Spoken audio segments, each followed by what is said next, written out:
The reborn painter in our world, where time is a river flowing back to its source, one does not ask an artist what he has created. One asks, how much has he undone? An artist's career is not a journey of filling canvases, but a long pilgrimage back to the primal void. And this is the story of Tran Van Khai, the greatest painter, who spent his entire life just to paint a single work, the beginning. His story concluded at a final exhibition, in an art space so minimalist it was cold.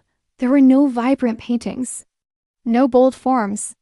In the center of the room, under a single beam of light, was his final work, The Origin. It was a blank canvas. Art critics, wealthy collectors, all stood in silent contemplation.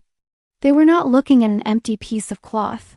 They were looking at a journey, a career that had reached the ultimate point of purity. They whispered of absolute silence, of a genius who had transcended both color and form. They saw minimalism, they saw brilliance.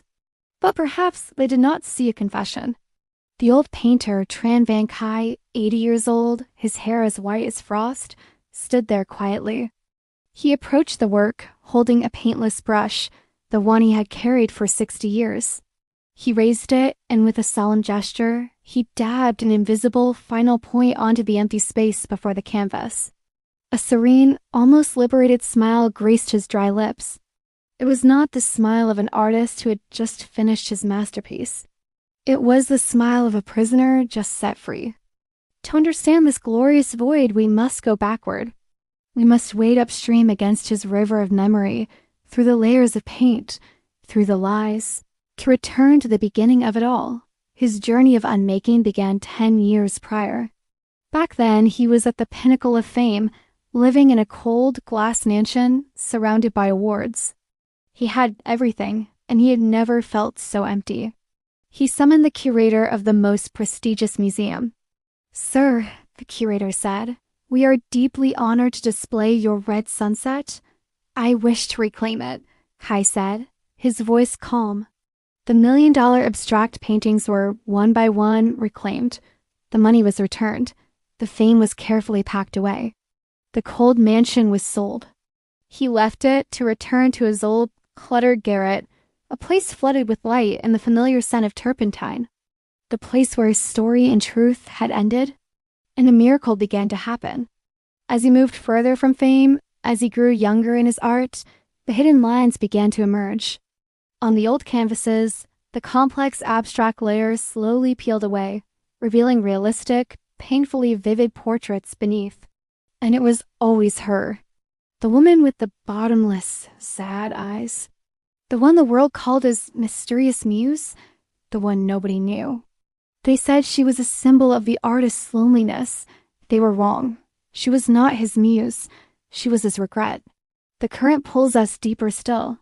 Back 60 years, when he was just a 20-year-old boy, talented but destitute and desperate.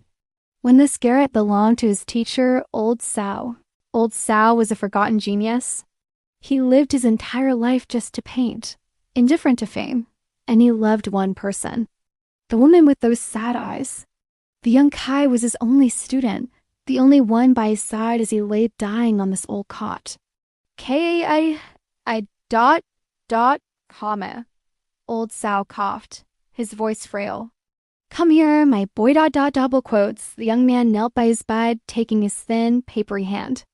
"Under the bed ... double quotes," he whispered.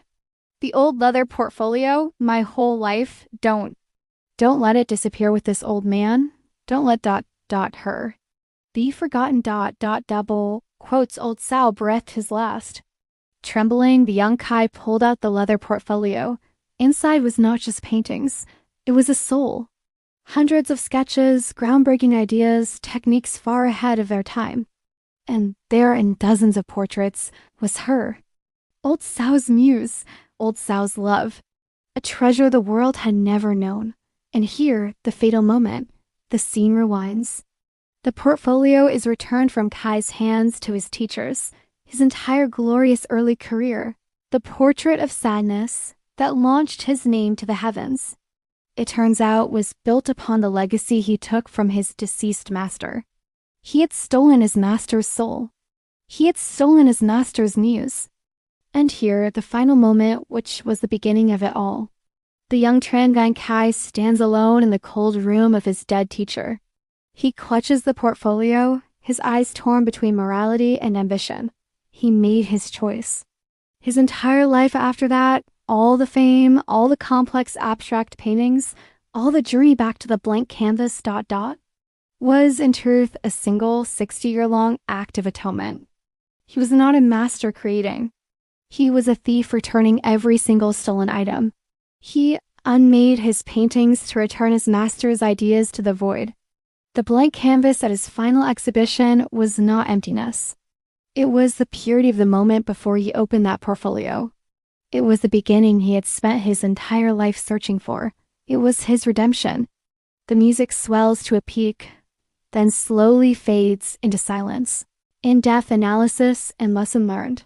The channel's narrator speaks over the music and the most beautiful slow-motion shots from the video. In-depth analysis. The Reborn Painter is not just a story about art. It is a dissection of the nature of truth and authenticity. Tran Van Khai's journey of unmaking is actually a process of repentance. Every painting he reclaims, every dollar he returns, is a step that brings him closer to the person he was before he was overshadowed by ambition. The reverse world in this story becomes a powerful metaphor for atonement. Time does not heal wounds. Rather, it allows one the chance to undo their mistakes. The final blank canvas, therefore, holds two meanings. It is the pinnacle of minimalist art in the eyes of the public, and it is the symbol of primal innocence in the artist's estate that could only be reached after returning everything that did not belong to him. Lesson learned. Success built on deceit is merely a gilded cage, no matter how splendid. True peace comes not from fame or the recognition of others, but from confronting one's own truth. This story reminds us that the greatest journey is sometimes not about creating something great, but about having the courage to fix, to undo a past mistake, even if no one else knows. Because in the end, we do not live with the world sees. We live with what we know of ourselves.